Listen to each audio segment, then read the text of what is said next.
Now, this is the person that is currently our president telling us that he has stopped 8 wars and he's being backed by other leaders in government who are giving him those reassurances that he's done that, which is why he also thinks he's deserving of the Nobel Peace Prize. This is beyond ridiculous. Speaking of the Nobel Peace Prize, I don't think I've mentioned to you all that I live in Minneapolis, Minnesota. I really live in Brooklyn Park, which is 10 minutes from downtown Minneapolis. It's one of the outskirts of Minneapolis.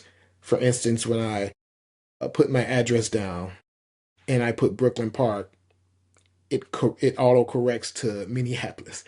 So I understand that Minneapolis has been nominated for the Nobel Peace Prize. I think that's outstanding. And it's in contrast to Donald Trump being nominated. I don't think President Trump has been nominated for the Peace Prize. Peace Prize, but for Minneapolis to be nominated for the Peace Prize, I hope we win because that would be really interesting.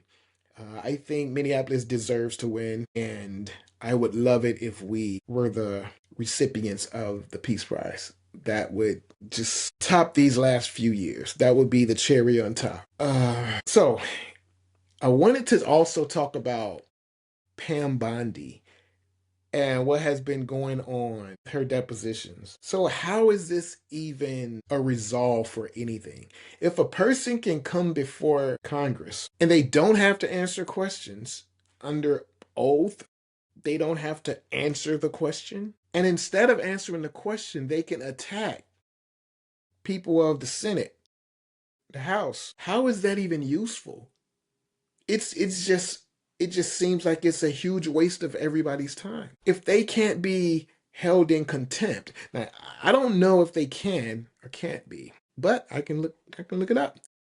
But if they can't be held in contempt, then what's the use? And she can just take another senator's time to bash somebody else instead of answering the question.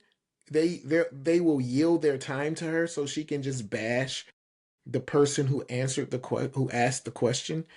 Let's see. So it says yes, a person can be held in contempt of Congress if they obstruct the legislative process, most commonly by refusing to testify or provide subpoenaed documents.